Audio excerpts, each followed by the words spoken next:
We are live. Hello, hello. Welcome to our LinkedIn Live. I'm here with Christian Dominique, the co-founder of Awe Digital Wellness, to find real connections in a digital world. Thank you so much for coming. You want to say something about yourself, Christian? Hi, Laura. Thanks for the invitation. Hi, everyone that's joining live. Yes, I'm trying to bring awareness to the biggest problem of these times, which is technology, which is also a great thing. So we're not anti-technology, but we just want to bring awareness that your phone use, that your TV use, that all the devices that allow us to have this nice chat also can be problematic, and it's better to prevent it than to have to cure people with severe addiction, loneliness, suicidal thoughts. We've been dealing with some of those people, and we want to help the ones that need help, and also prevent um, people from getting mental health problems, relationship problems, school or work problems, and that's what we're here to do together. Amazing. I think that it's undeniable that digital addiction is a sweeping issue, and even more now with AI and this feeling of realness online. But why? Where do we even start here? I think let's start with attention spans, and this thing is affecting everyone. We now officially have less than the attention span of a goldfish. Congratulations to the human race. Win stupid games or play stupid games, win stupid prizes, as they say. So, how does Awe Digital Wellness, or how do you believe that we can combat this attention span problem? Well, attention is, as I say, the key to life. We used to say, time is the most precious resource. It's more important than money. But then we realize people have time, but they're not using the time with the right attention. So attention is the most precious resource, and some companies have found that out. So they're trying to take our attention to get whatever rewards that they want. But what we want is to give your attention back to you by being more aware of what attention you're doing and what you're getting from it. So it's not only the amount of time that you're spending on your device, but it's also, are you getting a meaningful experience in it?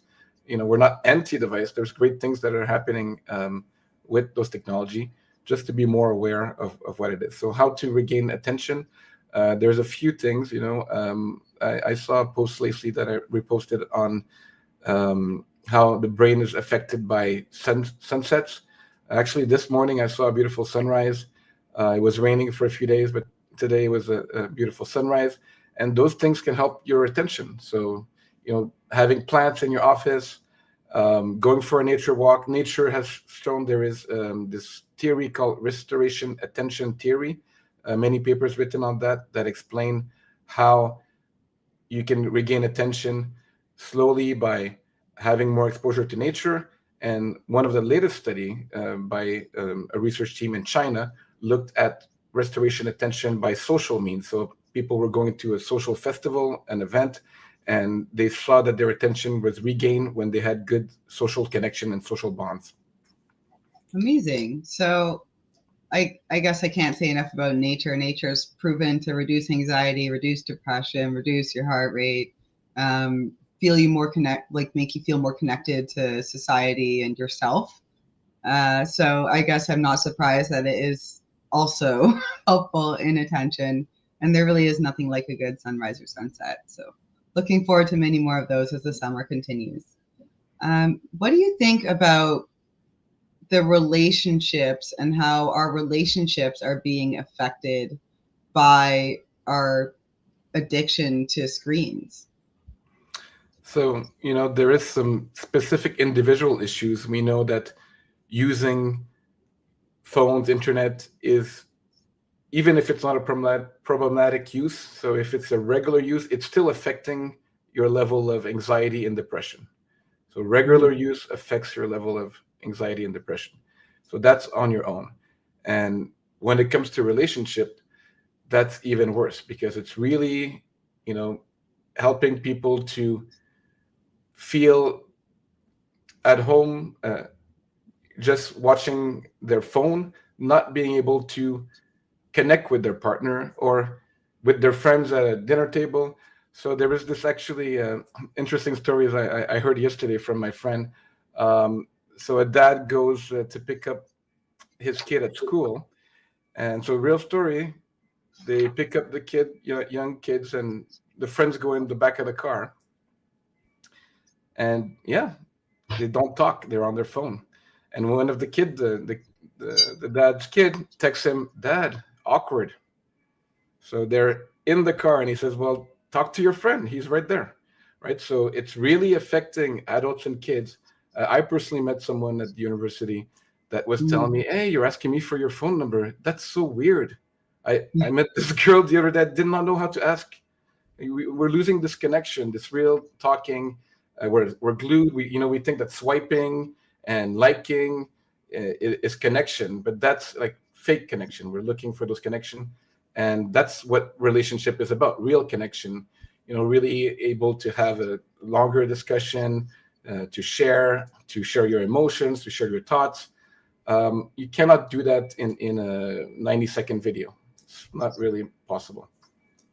It's true. I think that even the way families are, it's, you live in the house together, but how much time do you actually spend conversing with one another uh, in a fully attentive way that isn't like, okay, everyone put their phone down, or my phone happens to be dead, now I'm going to talk to you, right? But like often my son will be like, Mom, can you like not use your phone for a little while so we can connect? So like he's very aware of like my attention being divided when I have my phone out and I'm everywhere but there. There's a really good saying.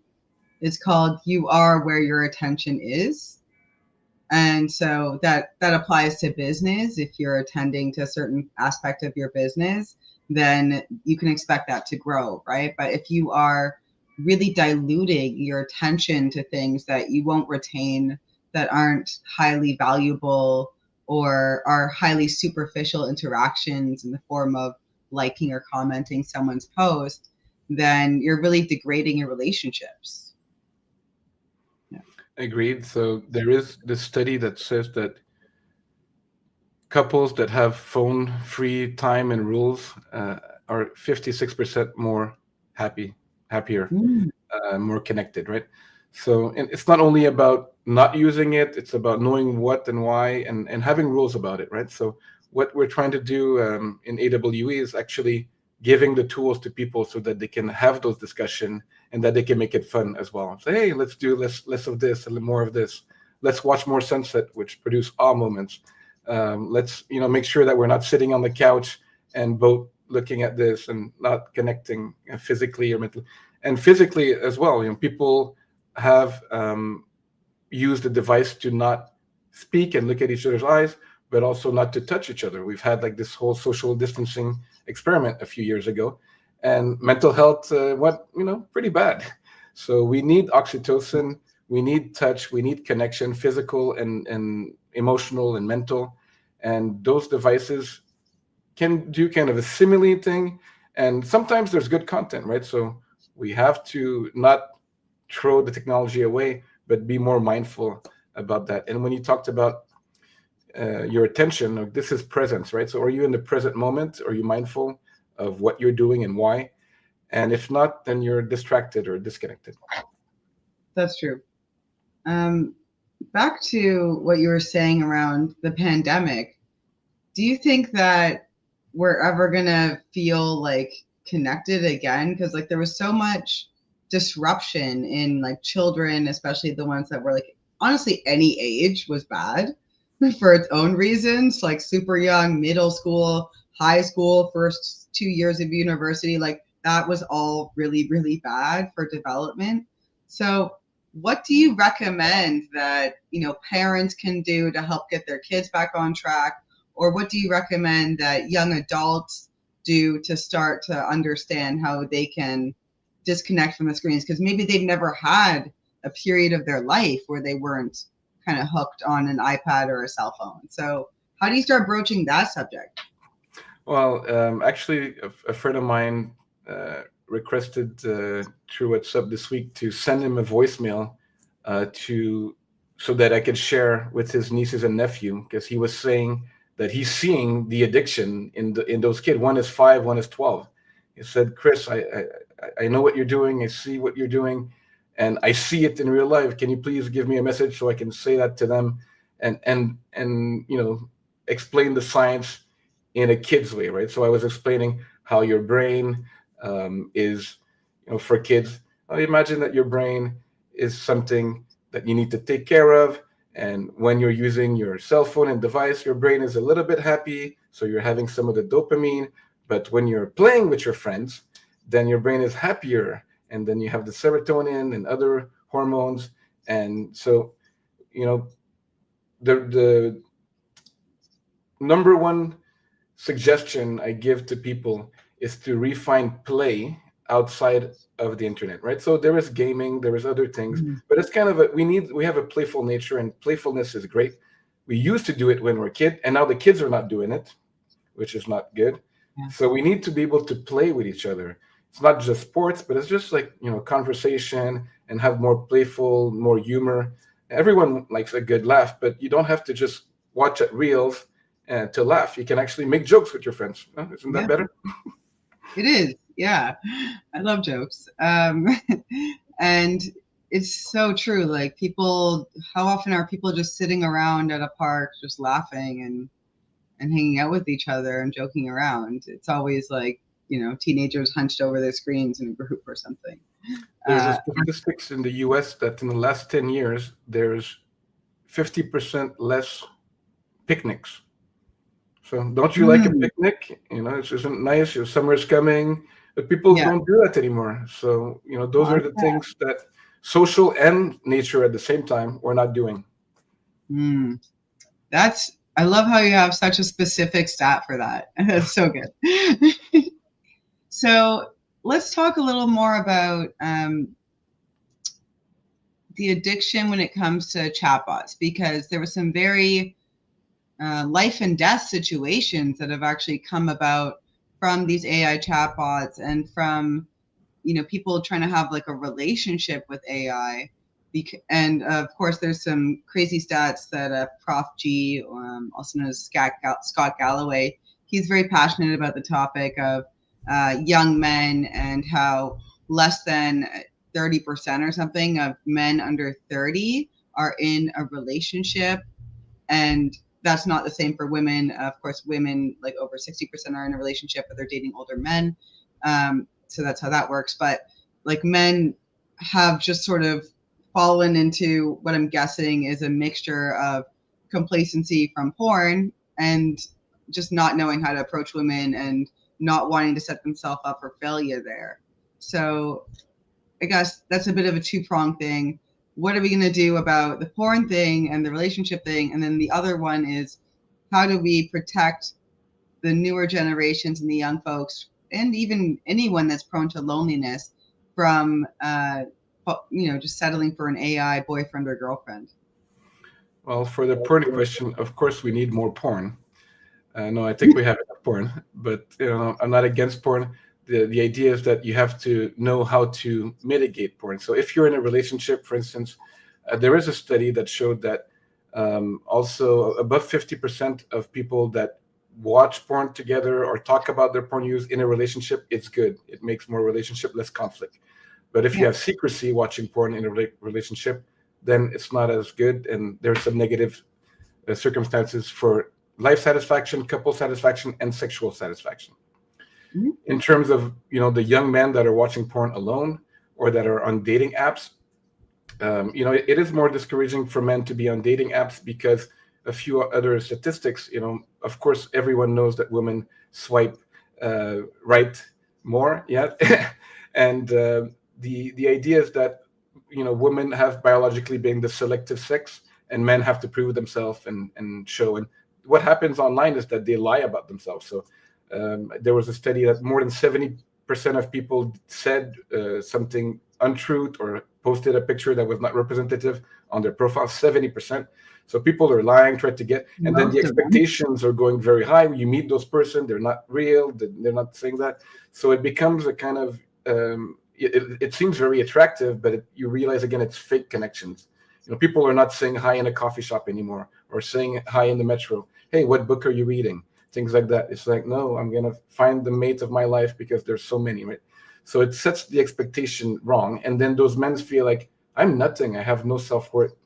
And another study made by Canadian University looked at that there's many women on those apps that don't even go meet. They just want to see if they're hot. So they put those things. So guys are like, why is no one responding?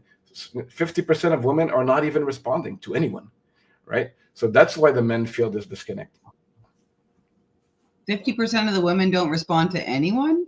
Yeah, they just have a profile and they, some people like me, but maybe, and so the expectation is that you'll meet mate, and that, okay, you might meet someone that's available, doesn't have a boyfriend, because last time you asked a girl out, she said, oh, I had a boyfriend, and was she lying, or she gave me a fake phone number and all those things, right? So they're thinking it, but it's easier online because I'm gonna find the person that's available, that doesn't have a boyfriend, that might be horny and available tonight. So those expectations are coming, and then they're not getting the response.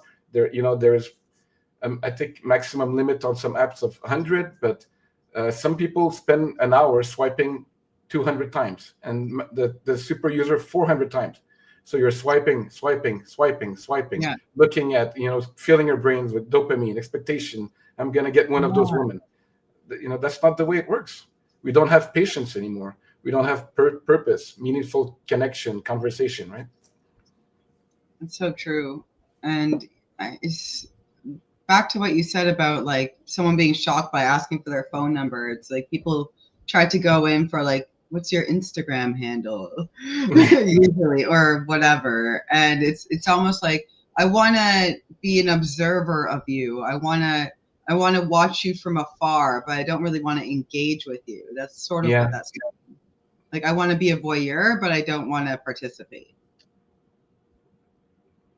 That's odd. Exactly. There is odd shift. It's an odd shift. What do you think this is costing us as professionals, and as a society, right? Like, what would you say the average screen time is for apps that are not providing professional value? Like, let's say just scrolling TikTok and that kind of thing. Well, there was, a study that said that university students were up to 9 hours on their smartphones. Professionals probably less because they're on the computer, but still about 4 hours for professionals. So that's a lot, 8 hours at work, 4 hours on the phone, and then, eating, and then sleeping, right? So people, there's another statistic, I think it's close to 80%, that the first thing that they do in the morning is look at their phone, right? Okay, sometimes it's the alarm, but sometimes it's the meeting. And so I don't sleep next to my phone or only specific thing. And normally the first thing I can do in the morning is read. Actually, I try to read half an hour every morning, much healthier routine, and taking the time to digest information and not being bombarded by messages, by content, right? This is affecting us greatly. Yeah, I think most successful people swear by the morning routine, and except for certain people that just get up and go straight to work on their computer, I think certain people do that. Like the tech bros will do that, but most of them will say there's a secret sauce, the 5 a.m. club, there's the savers, etc. But some combination of exercise, meditation, reading, and and then a walk in nature is really your best bet for your morning routine. And none of those things involve your phone. Exactly. And that's one of the concepts that we have in our platform, is that we don't only want to tell you don't have the phone use. It's more like, what would you like to do instead? What can we suggest that you do instead? And whatever it is it going to the gym? Is it meditation? Is it walking your dog? Are you spending time with your children? Because people are not spending time with their children, right? That's what we're seeing. People are not only busy, but they find the technology. Before it was the TV. We'll let the kids watch TV and they won't bother us. And now we're having, let's have this tablet, like my friend just mentioned. I'm seeing those kids with phones and tablets, and they're not playing with each other. They're not playing alone. They're just playing with this device. That's sad. So what are we back to the AI chatbots? There's like tens of millions saying that they have a relationship with AI, like that movie Her, for instance. Where does that come into play in all this? Is there a good use case for that? There is romantic relationship with chatbots. Sometimes it's by mistake because some people are talking to their AI, some people are writing, and they're creating some. People need attention, and they're giving attention to technology, and technology is giving attention back. And now it seems like it's interactive. So that something's interesting coming back, right? So I'm not just watching something; it's interacting back. It calls me by my name. It knows my preferences. So it's useful, but it is also potentially problematic. There's millions of users of AI girlfriends and girlfriends already, and I was in a conference last year in Berlin talking about those studies about how is that relating to sex as well, right? So are we losing our sexuality in a romantic engagement because it's easier to have a chat bot girlfriend, boyfriend that doesn't scream at you, is never angry, knows what you want, and is complacent? I don't think that people should scream at each other or be angry. I think we should create more connection and compassion. But we're also human, so we have to have more patience and build this connection, congruent connection, not be disconnected, not be in the avoidance and anxious phases of attachment. There's another concept that's called phubbing. So phubbing is snubbing with the phone. It was invented in 2012, and there was actually a no phubbing, stop phubbing campaign at some point. And so everyone knows what that means, right? You're ignoring someone, you're watching your phone, and it can happen in social circumstances. Actually, it's become the norm. If you go in the metro and public transport in a park, people are ignoring you watching their phone. That's snubbing. Now, in a relationship where you expect support and connection even more, we should be connected with everyone, even strangers. But in a relationship, you expect it, and it's more like your attachment, then it caused great distress. So snubbing has been studied since 2012 to now, and there's a lot of studies that talk how it increased loneliness, increased conflict. So there's even something called phone conflict. People saying my partner is using too much of the phone, not paying attention to me, and especially if you have a attachment type. So attachment types, there's 4 of them. One is secure, and that normally comes for loving childhood. Then there's anxious, and then there is avoidant. The last one is a mix of the two. So the anxious type, they feel that someone's going to leave them. So especially when someone is using the phone and not looking at them, they feel anxious. And then that comes back to a cycle of, I need you, but you're not looking at me. We're in the same room, but we're not actually connecting. We're spending so much time in the same house, in the same room, but we're not connecting. We're on our device. One maybe working, one on the phone, when they're not looking at each other's eye. If you're lucky, they're touching each other a little bit. Hey, I'm here, baby. But that's a real problem. So a lot of studies on snubbing and how it affects anxiety because you're not getting it affects depression. So direct link, there was a 2016 study, direct link to anxiety, indirect link to depression, and less relationship satisfaction and less well-being, right? So a simple thing is affecting 4 things in your life. You should think about it, right? Next time you're snubbing. Good point. I agree. That does make me insane when you're trying to have a conversation. And I think Kareem here agrees. Very frustrating trying to talk to someone when they're staring at their phone. It's like, can you at least look at me? Yeah. That would be great. And to start, I wonder if eye contact has gone down significantly too. I'm willing to bet that it has.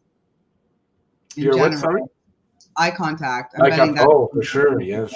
Yeah. People are looking down. There's this movie, Don't Look Up, that was on Netflix. But yeah, there's actually some studies that because of technology, there's been a lot of accident. People on their phone, either they're walking, they hit someone, or they're driving, they kill someone or get hurt. So there's, eye contact and also physical safety, right? So we're losing the connection. We're losing the connection with the beautiful world around us. When I walk, I look at the architecture, I look at the trees. People are often losing eye contact because of that. Ouch, that sucks. If anyone's read Atomic Habits, it's one of the bestseller. They'll know that you can't just expect to break a bad habit and without actually replacing it with something else. So, can you talk about some of the psychological mechanisms that you've like baked into your app and to your promise to be able to break your digital addictions? Yeah, of course, we've read James Clear, Atomic Habit, and a few other books. There's a lot of things about habits. So habits are actually created to make your life easier. Things that you do, so your brain becomes a bit lazier because we don't want to use so much power. So we do the same things and we don't have to think too much about it. And then it becomes a little bit difficult if we want to change them, right? So what are we trying to do in the app is to first make you aware of them, because if you're not, then it's difficult to change unless we trick you and try to manipulate you to change. But that's not our purpose. We really want you to be aware of what you're doing and why, and have purpose for a change. And a lot of people say, okay, I know I want to change, I want to do this, but how can I change the habit, right? So first of all, you have to understand it's not easy, it's not a quick fix, and it's repetition, right? So a lot of people go to the gym, for instance, or practice before they have a presentation. So we know that we need to practice our muscle for sports or cognition for something else, but people don't talk about the mental gym for mental health. So people really need to think about this as a process that's going to take time. And then every day they commit to it, right? So first day, it's difficult. Second day, it's like difficult. It can be months that's difficult. But our app is going to try to help you knowing where you're failing. Have support also with your family and friends, so you can connect with your family and friends. You can connect with us. We'll have an AI integrated that is not your girlfriend or boyfriend, I promise you. But that might just help you to look at your patterns. And you can do also, we have some psychological assessment, right? So you do some fun tests about how you feel. Are you anxious or you're not? Your patterns, and then we're going to use your data for good. That's what we want to do, to help you change. Okay. So first you like track what you're doing, awareness, and then look at, okay, do you want this, right? Is this how you want to spend your time? And then I guess you just sort of go piece by piece. Something that I've done off and on for years and have gone back to is just deleting certain apps. Like for myself, and I'm sure for you as founders, we need to, yes, have a digital presence because that's our livelihood and you can't be a ghost online.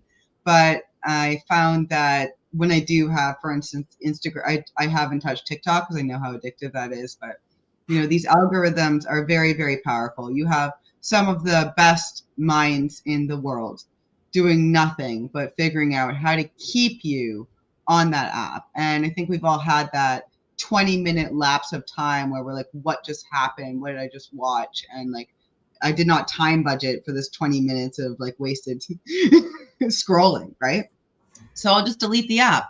If I have to post, I'll reinstall it, post, and then delete it again. And that's my fix on getting the apps away from me and still participating on it. What do you recommend for other folks? Is there something else? Well, first I'm going to say that it is possible. So this is, my third business, and I think I had a business Facebook once someone created. I never was on Meta, and I'm not against any app, but I'm not on social media really, and I can do it. And I have a marketing team that will post things out, but you don't have to be there. Although you have to be conscious that it's there and you can get your word across. And I'm happy that we get to talk to some people and maybe get some feedback about is what we're doing relevant. So I'm not against any type of platform. So I would not even say to delete anything. It's just the awareness, right? A lot of other companies and apps are trying to block your app, or people are deleting their app, or they're blocking the color of their screen. So those can be helpful, but they're still looking at the symptom, not the real problem. The problem is that you don't have something better to do. So when you have something better to do, that won't even matter what, something isn't it. It's install or not, it doesn't matter, because I have some other purpose. And that's what we're going to try to help you with our community. That's so important, because what happens over time is, like, you have these big lofty goals. Let's say you want to write a book or launch the business or whatever it is. And something like that takes time, a lot of it. And what we do is we sacrifice our near-term goals for our short-term goals. And we never get to those, our near-term for a long-term. And we never get to those long-term goals because we're just so, like we're like a hamster in a wheel, right? We're not like actually thinking about, if it's taking me 6 months, how do I reverse engineer that goal to do it a little bit every day or whatever? And it's a little bit every day, and it's just I think the mind shift that can be done slowly. Of course, it doesn't come right away. Is we're looking for direct attention, right? So again, a book can take hours or days or months for some to read, and a video takes whatever time it takes, right? So, but the reward of a book is maybe better, but do you have the time and the energy to read? And it's more active, and you want to be passive, and okay. So, but same thing with work, same thing with writing a book. I wrote a few books. It takes time, one word at a time, right? And the beautiful thing is, like, you don't have to. Dopamine also allows you to do something, right? So if you really have a purposeful goal in the future, dopamine can also give you something that is the same, and say, oh, it's delayed gratification, but I'm still going to get dopamine now because I know the goal is so important that I'm having right now. I'm happy doing this, even though it's difficult, right? So we want to give people the courage to do the things that they really love. And when they have the purpose, it becomes easier, and the process also becomes easier. That's true. So finding meaning in the meaning crisis is something that John Vervaeke, who's now kind of becoming more mainstream, but he was one of my cognitive science professors at University of Toronto, and I was also taught by Jordan Peterson. I even got them to do a debate together, and I see that they're still debating each other now, 10 years later. So that's really cute, and I love that. But I'm kind of team Vervaeke, because he's always talked about the meaning crisis and how this is like the pinnacle issue of the 21st century, because all of our wisdom institutions have become highly weakened. People aren't so sure about what they're going to do when they grow up. Before, it was a given that you'd be a bricklayer or a chef or a knight or whatever it was. And now you could be anything and you can believe anything. But all that kind of means that you start with nothing and you have to really create that. So what is your advice for people that are still trying to find their purpose? It's very simple. Purpose is right here. You can find awe in anything. Just look, be present, and you don't need to have like a super lofty goal. It might come at you in one time. Okay, this I want to do, and I'm going to spend X amount of days or years to get to that goal. That's great. But every day, that's the meaning is right here, right?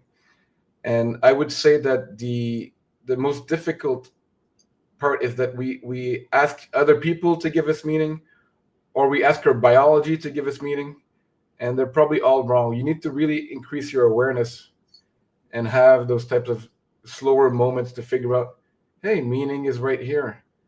And I also enjoy Peterson, but I think in some aspects he's great in understanding human beings, and in some aspects I also see some things like I could debate with him with. But the point is, we're all having like this ability to communicate and to conversate and to make. I think we have this ability now. We're having short content form, but like some of the podcasts, like Diary of a CEO and Huberman, or doing 2-3 hours podcasts, and people are taking time to have longer and longer conversation. And I think that kind of gives the chance to some of us to not be trapped in that attention. You have like people here on this live connecting, interacting for real, right? Not just watching this video after, connecting. So thank you everyone that's on this live and want to participate in these real connections. That's what we're aiming for. That's meeting. You take the time of the day to talk to someone. Might it be online or in the streets, or your coworker, or calling your parents that you haven't. And yeah, I should call my dad, but I haven't in I don't know how many weeks. Yeah, I call him. Small things like that, and that's meeting. And in our company, for instance, our employees, they have it's always family first. Hey, we're also sometimes working weekends, right? So hey, I have spent time with my kid. Please don't bother this person. It's his day with his kids. Family first, right? So that's meaning. It's not just an objective, a financial objective, a status objective. It's meaning in every day in the people around you. It's true. For those that are looking for something that they can really hang on to, again, books, right? So there's a few books that have changed my life. One of them is Hero on a Mission by Donald Miller, and something he instructs you to do is write your eulogy. So how would you want to be remembered by everyone? What would you want them to say about the kind of person you were? And if you do that one thing, of course, then there's the whole, 25, 10, 5-year goal thing, right? To reverse engineer that. But I think if anyone were to do that, and then kind of keep that handy to give you a bit of a guidepost on how you should spend your day, right? How you should just try and touch people with your presence and with your attention. And yeah. To talk more about this topic, which I think is a very good example of how people are living in their day-to-day stress and grind, and I have this deadline, I have this thing, I have this bill to pay, but we're all gonna die, right? Unfortunately. And when you realize that and you say, hey, am I doing this? Would I do this? Would I be this stressed? Would I act this bad with this person if I knew that I was gonna die today? And it's not the YOLO or MOFO. It's just accepting that our presence is really what's important. And when you have real connections with people, it makes a difference now and in the future, right? So since I was very young, I always thought like, okay, what would I do if I was 80 years old, and what would I want to maybe not be remembered to? I don't think I'm that memorable, but it's more about like what would I feel about what I've done or people that I've touched, and that's more important than the small stress and anxiety and depression and reliving the past and blaming and shaming that we often do, right? Yeah, I mean, they say anything that's depression is the past and anxiety is the future, right? So exactly, good way to skirt both of those is to stay present. And yeah, the stress, stress is actually useful for something. If you need to run, you need to be a little bit stressed. So it's always like between too stressed or not enough stress. So stress is a word that's sometimes misused. There's even something called eustress, which is positive stress. So you want to be a bit stressed, like a bit motivated to go somewhere. And if you can manage your emotions around that stress, you can channel the same type of physiological feeling into something more positive. For instance, people might be afraid to have public speaking or presentations, or to fly on a plane.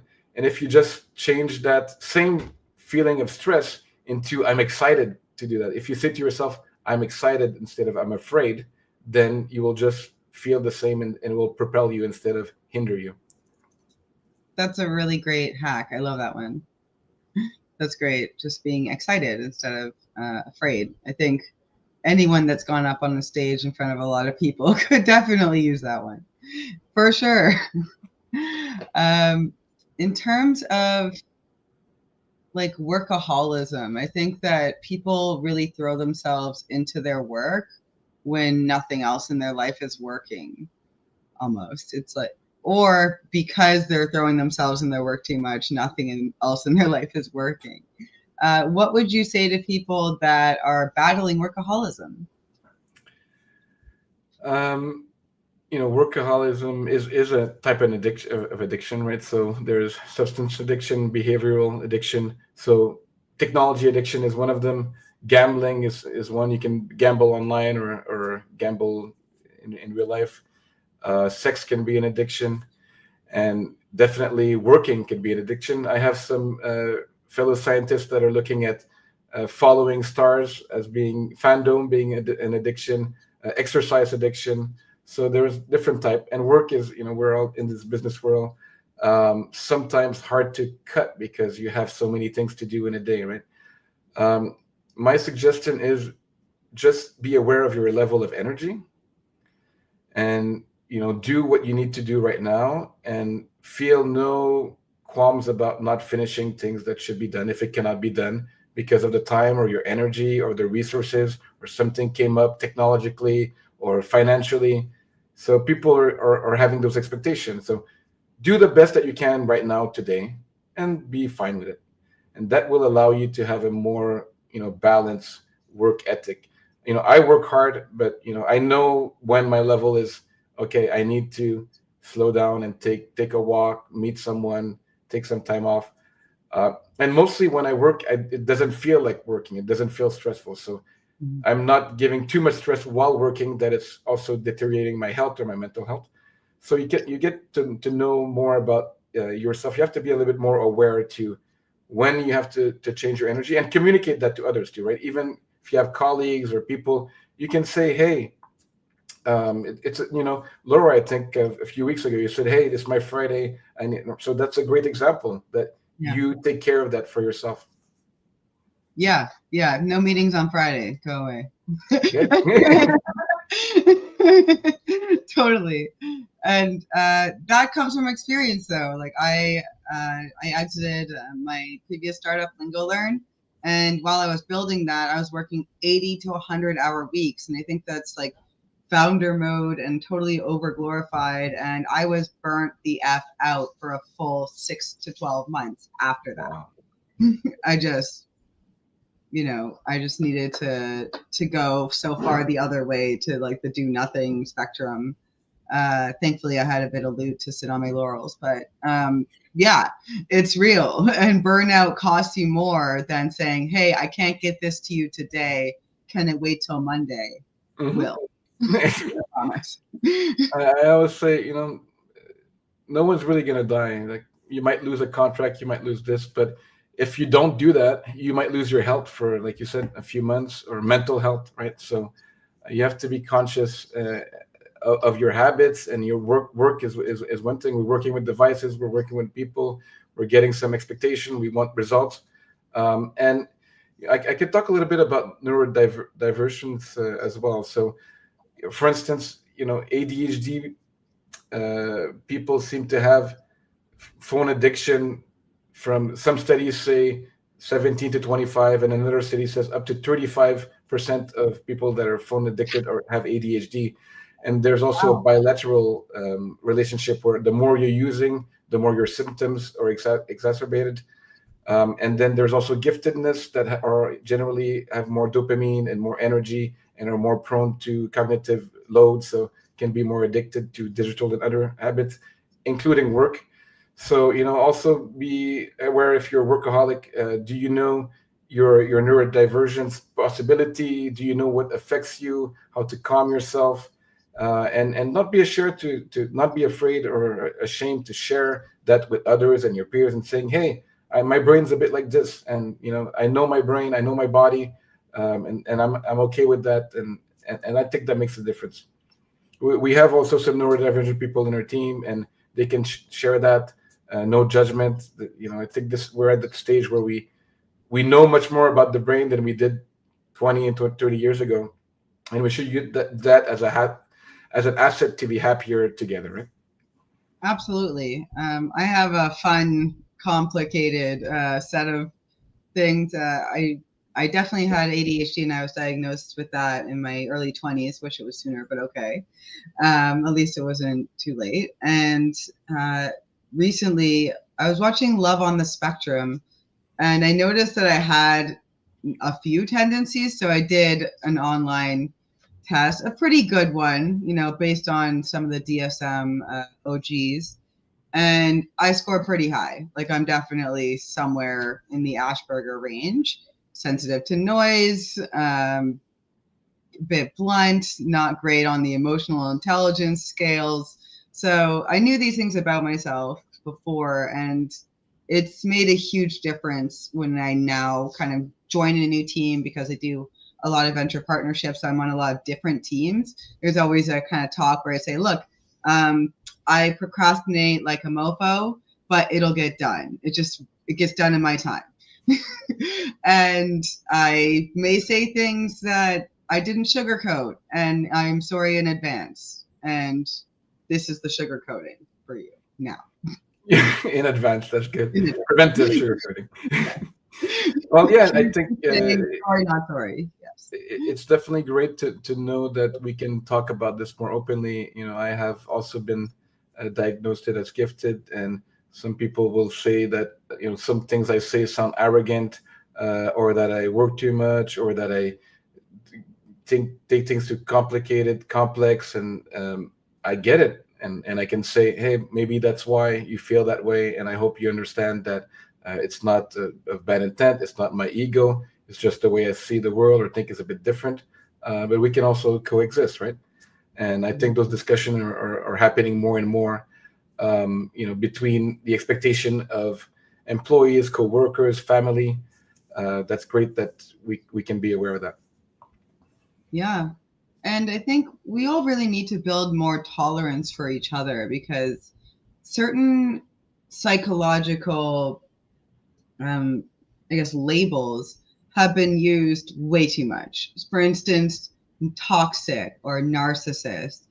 These, of course, there's narcissistic individuals and there's toxic relationships. But I think that they get conflated with someone having a very fair criticism of you as well. Are you seeing a rise in like narcissistic tendencies in the research, or is it just a rise in the word narcissistic? Oh no, the popular understanding of narcissist is horrible. I've looked at a lot of narcissist research, NDP. I would say that I would just say that people think that if you're acting egoistically, you will maybe have a label of this. Or I agree, toxic is not a good label. There is a difference between a narcissistic psychopath, different types of tendency, and some people don't actually have the same level of emotional empathy or compassion, and that can translate to feeling that this person is labeled a jerk or this or that. The research is that they actually I was in a conference 2 weeks ago about narcissists, actually, and it is an evolving science. We still don't know everything about it, and it has to do with emotional regulation, and there is some cues and places where the research is going that might be interesting. But for the general public, overusing those terms, narcissistic, toxic, I would just call it like, are you aware of your ego? Is this something coming from the ego or from compassion? Are you trying to connect? Are you trying to build or destroy? Connect or disconnect? And most people go through those phases often in the day or the week, and just try to be aware when you're thinking, is it ego? Am I identifying for this? Is it a possession that I'm having, or am I present? Right? Possession versus presence. Interaction versus isolation. Yeah. And, fear versus love, I think, is another kind of way to really just encapsulate that in the most simple terms. And I mean, it sounds so trite, but you have to choose love. In fact, earlier today, I did not choose love. And I already regret it. So wherever you can, I think it's just that there's like a millisecond where you can choose your reaction, right? People say, oh, you made me feel this way, or you made me say that. No one made you do that. You chose that. It was a very quick choice. Maybe your reptile brain made that choice, but it was still part of you. Exactly. Yeah, yeah, yeah. We're not like children. Like children haven't developed that filter yet. But I mean, if you're able to stop yourself from saying hurtful things sometimes, then you're able to stop saying hurtful things all the time. It's true, but children forgive more easily and Mhm. don't have as much resentment, which adults don't. And children have, I think, 12 times more smiles than adults and 15 times more laughter than adults. So we Oh, forget to wow, that's smile, we so forget to sad. laugh, and we can still learn from children. Oh, that's so sad. We need to laugh way more. That's horrible. I'm a real advocate for hobbies, and I think what you're saying is like find something better. So with Yeah, COVID, find something that gives you find something that yeah. reconnects you to the things that you love, your hobbies. Do you prefer to do arts and craft? Or do you like to do video games, building because that's what you love? But you're doing it with passion. You're not being enthralled by the video game that's addicting, right? So you might be creating a video game, so you're creating, not being passive. You might be actively trying to make the world better by doing some community work, right? So there was some fundraising lately, and people are involved trying to make the world better. That's better than most of the time that we're spending. So we really want to make sure that each week we do things that we put time in the week and hopefully in the day to do things that we really want, that make meaning and purpose in our lives. Do you recommend like blocking time in your calendar? Does that work for most people, I would or say is it in couples there is this kind of idea where, especially if they have children, that they should have a kind of a blocked date night, so that it's kind of a sacred space where they can have time, hopefully without the children. Um, and sometimes I used to have a note saying date with myself, actually. So just like need time for myself. um, yeah, you can do that. It depends on your personality, but blocking certain times that you think are important for certain activities. Like I said, some of our employee this day is with my family. It might give you more consistency in making sure that you achieve those moments, right? agreed? One thing I use, which is not digital, but it's called the Best Self Planner or Best Self journal, and it's got so many awesome features. Like there's a habit tracker, there's like quarterly goals, there's like a monthly view, and then there's a section for monthly reflection where you just sort of, as the month goes on, just jot down memorable moments or like what you made progress on or what you didn't make progress on and what you should continue doing or improve Yeah. doing or start doing or stop doing. And I guess all this to say is that we just need to study ourselves so deeply. Like, whatever amount of time you currently spend on just studying yourself and analyzing your habits, what you're doing on a weekly, daily, monthly basis, and how happy you are with your outcomes is really something that we need to be doing more. And I would say ideally you would spend an hour a day in some form of self reflection, whether that's journaling or reading or meditation. I'd say like those are the top three. And Christian is gone, but I'm sure he'll be back. Um, I would say, in terms of people like looking for easy answers, they're just trying to find something to amuse themselves, and they're not looking at a willingness of being bored either. It's like they won't just sit with themselves. And I think that's sad. So I'm going to say goodbye to all of you and say thank you for joining us. And I have really enjoyed the last hour, and I hope you have as well. Thanks. Wait, he's back. Yay. About that. Yes. I'm like, should I wrap? No, we're good. We got 5 more minutes. Let's use those 5 minutes. Yeah. Nice. Yeah, I was just saying that I would say about an hour is a good amount of time to spend in self reflection, like some form of self reflection, journaling, meditation, um, reading, etc., like that's probably an ideal amount of time per day. And I think most people probably don't even spend close to that in their own head. And again, that's why we're a habit expert. It's always like do the least friction first. So start by reading 5 minutes a day, 2 pages, right? Who cannot read 1 or 2 pages a day? And then build up, right? Meditate 3 minutes, and then you can go to 15. And then maybe at one point it's too much, and you want to readjust, and you can change. But like everything, our brain has a lot of neuroplasticity. Even as adults, we know. And it's actually it becomes more neuroplastic when we pay attention to something. So when we pay attention, we learn. We tell our brain that we can learn. This is important. Let's learn this. And by doing those things, we can change finally with neuroplasticity.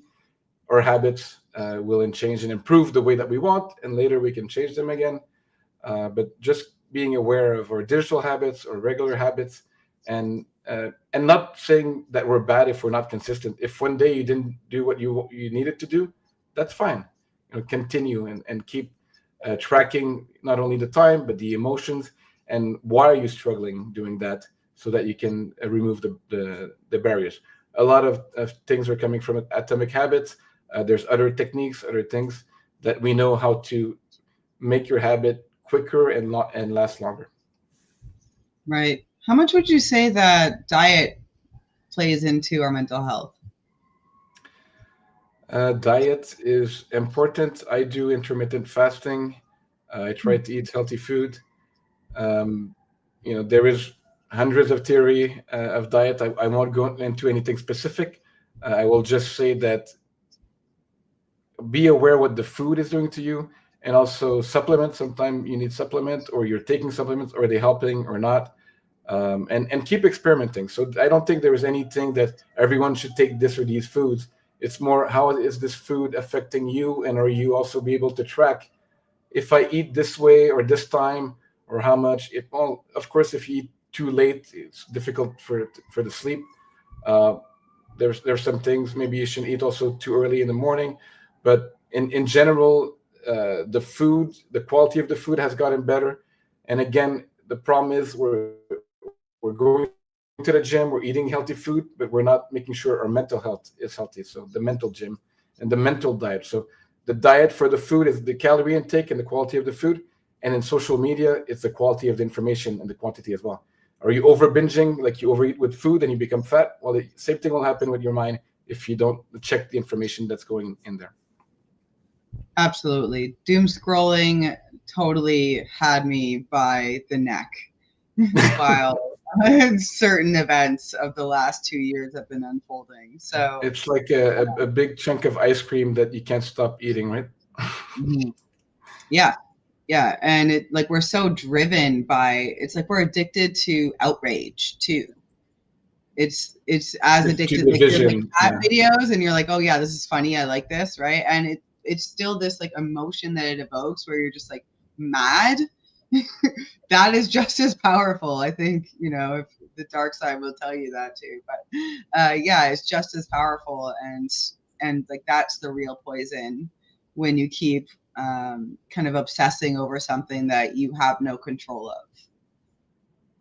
Yeah, and the obsession is normal. The anxiety, there is the statistic that 75% of people, if I'm correct, my team will let me know if I'm wrong, of people who have 20% of battery or lower start to be anxious.